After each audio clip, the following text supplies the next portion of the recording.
Hi everybody, this is Tony Marino on January 22nd, 2018 from lovely, beautiful, awful weather outside Dixon, California. And it's Monday, I got the day off, and instead of playing video games or doing actually anything that I actually really have to do today as chore-wise, I decided to reactivate my creative juices because I'm a screenwriter and I want to be a paid screenwriter, and I'm not there yet, but I was working on these two screenplays for some competitions, and they left my brain kind of empty or kind of hard to kind of like walk out of them, because every time I try to start up a new story I just go back to those and re-edit them and edit and edit and edit and edit and edit and edit and edit and edit and edit.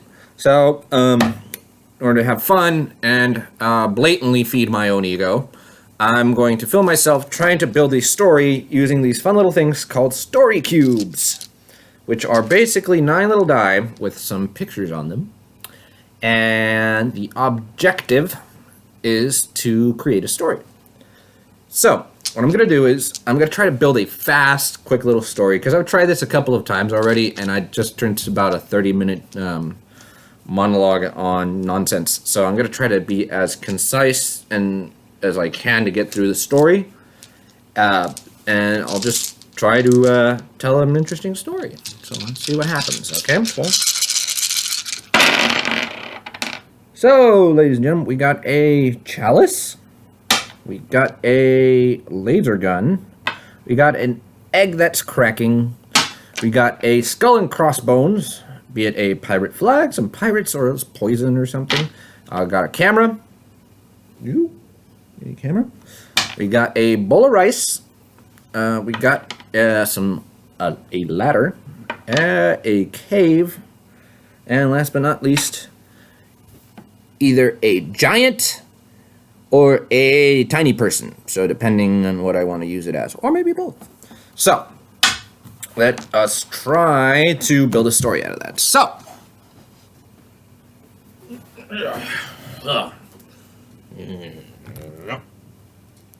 Okay, we're gonna start with, once upon a time, there was a tiny dude, a really, really tiny dude. And that tiny dude lived in a wonderful little cave filled with other tiny dudes. And one day they were attacked by pirates. And those pirates were real jerks because they wanted to catch the sacred egg. The sacred egg, yes, sacred egg, ladies and gentlemen, that the tiny people worshipped, because they say that their god came from this tiny egg. And so the pirates came in with their laser guns and shooting up all the little tiny people, and are like, hey, you little tiny people, we're going to take your sacred egg. So they grab the sacred egg and they put it in the sack and they run off. And before they run off, they took like a selfie of the destruction because they're dicks that way. Anyways, so they escape and they take the tiny egg, and so this tiny dude, this brave little tiny dude, decides to chase them, and he goes to the pirates, and he's just like, oh, I'm gonna get in there, and he uses the ladder on the ship to get in there. And when he was in there, he was like super hungry, so he ate all the rice that the pirates had for their sustenance, because these were very health-oriented pirates that were eating rice and other locally sourced farm-to-fork products. So that's part 1. Let's do part 2. Shit. Part 2, we'll have somebody either worried, some beans, an angry dude pointing a gun or a finger, rain, a helmet, a jewel, a map, a backpack, and a treasure chest. So, the tiny dude was like really pissed off. Oh, and a monkey. So the tiny dude was really pissed off because the pirates took the egg and stuff, and so he was rummaging through their pirate booty.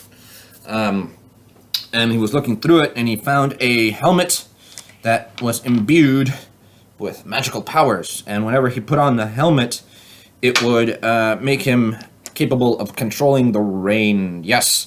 So he puts on the helmet and he goes up the stairs to the pirates and he says, "Okay, you SOB rapey crazy dudes who are thoroughly over romanticized in popular culture due to the fact that you are kind of cool looking, but you guys did a whole bunch of nasty shit to people.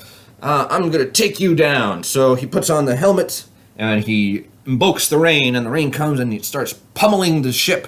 And all the pirates were like super scared. They're like, "Oh shit, we shouldn't have had that type of thing in the pirate booty area in the first place. That should have been thrown into the ocean or something, yada yada yada." So he destroys the ship, and they're like, "Oh no," and they all died. And by the way, there's a sunrise or sunset. So on the next day, the little tiny dude was in the ocean.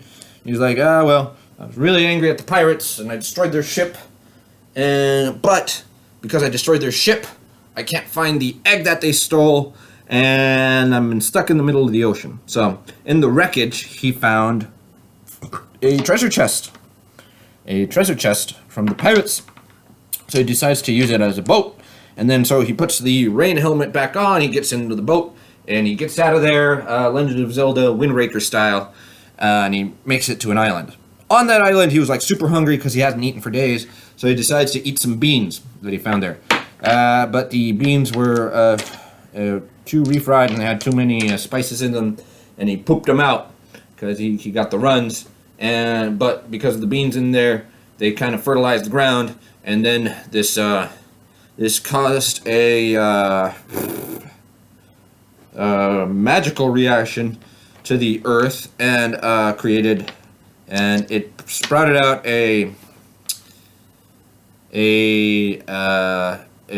special flower, magical flower that produces a map. And the map has the power that you can ask the map whatever you want, like whatever you need, whatever you want, and that map will show you where it is. So he says, "Dude, I need the egg of my people."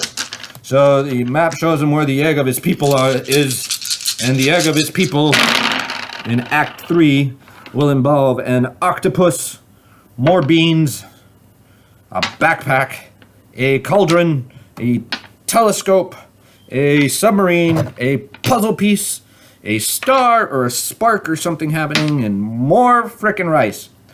So, the map shows him where his egg is, and his egg is being protected by an octopus. And that octopus is like the super octopus king of the ocean, and he lives like 30,000 feet under. So, he has to get down there. So the only way he can do that is by building a submarine. So this dude, he builds a submarine using things that he found around the island where he rescued. So he used more of them magic beans, and he combined it with some steamed rice he found from the wreckage to make like a glue. And then he used that on a 1 million piece puzzle set as an adhesive, and used that to create the protective the structure of the submarine. And he made a telescope using some things that he found in a backpack. So he built the submarine, and he goes down into 50,000 leagues under the sea, and he finds the Octopus King, because there's a lot of kings in this world. It's like Game of Thrones. And he says, "Hey, Octopus King, you have the sacred egg I need." And he's like, "No, it fell from a freaking boat, and it's mine now, because whatever comes to the ocean is of the Ocean King's ownership." So, first one I've had today, by the way. And it's noon. It's 12:01. So, yeah. Anyways, so the Octopus King was like, "All right, dude, if you want it, you're gonna have to, I don't know, impress me." So, the kid's like, the little tiny kid's like, "Okay, how do I impress an Octopus King?" Because he's seen it all, because he's an Octopus King, for God's sake. So, he's gonna have to impress him using a cauldron, a whip, a mushroom, a shield, a cave, a treasure chest again, something regarding fuel or the lack thereof, and a crew. So he's like, oh, how am I going to impress the Octopus King? So he's just like, all right, well, so he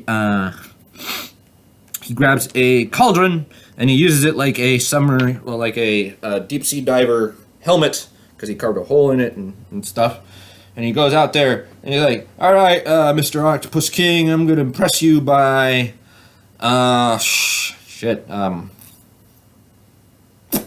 cooking a perfect bowl of rice, because cooking rice perfectly is actually deceptively difficult. And so he's like, oh, and I'm going to do it underwater to make it even weirder and harder. So he puts the rice into the pot and he boils it. And, you know, he's like, oh, look at this. And you got to do it just right. And you have to have 2 parts water to 1 part rice. And you got to keep a watchful eye on it. But you can't take the lid off too early or too late, because it'll be either undercooked or overcooked, and it'll stick to the pan. And if it sticks to the pan, then you have to grit it out. It's all mushy, and even though it tastes like rice, the consistency kind of throws you off, and it's kind of disgusting, and it turns you off of rice for a while.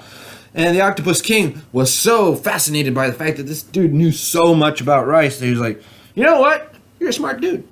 So he's just like, you know what? Take the egg, and I'm going to let you keep the egg, and also I'm going to give you my crow, who is my butler, who happens to be an amphibious crow who can live underwater. So yeah. So he gets the egg, he gets the crow, and he gets back out of the ocean, and he goes back to his cave. His cave, that's right. His cave, where the tiny people live.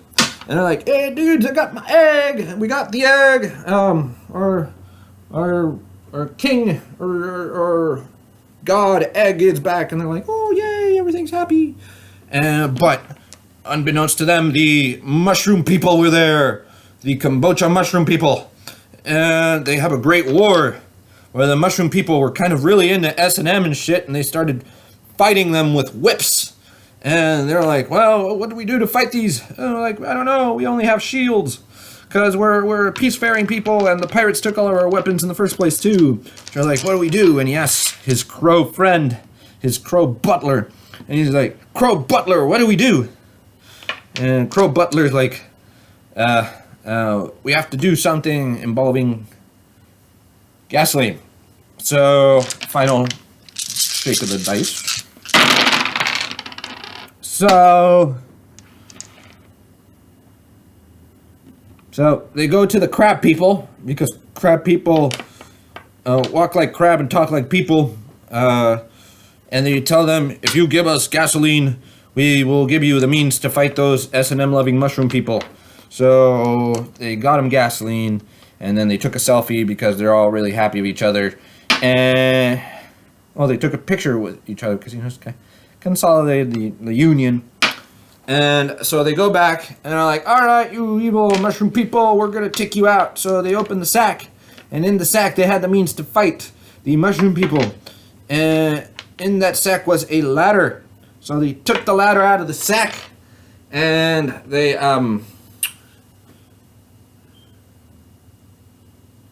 set the ladder up, because it was a magical ladder. And supposedly if you went to the top of the ladder, you reached a place of great riches.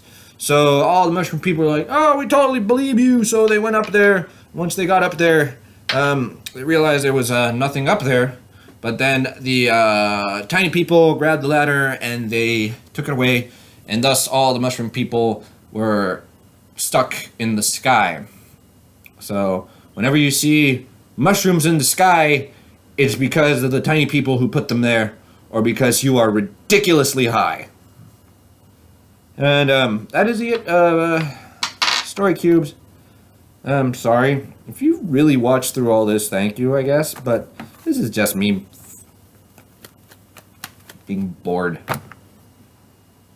I'm bored again at some point. I'll try to make a little bit more concise story. This is the first time I try to use these on camera. So good on ya! And I think I'll go back to honest to God writing now, because this was actually a very good exercise. And take care, everybody. Smell you later. And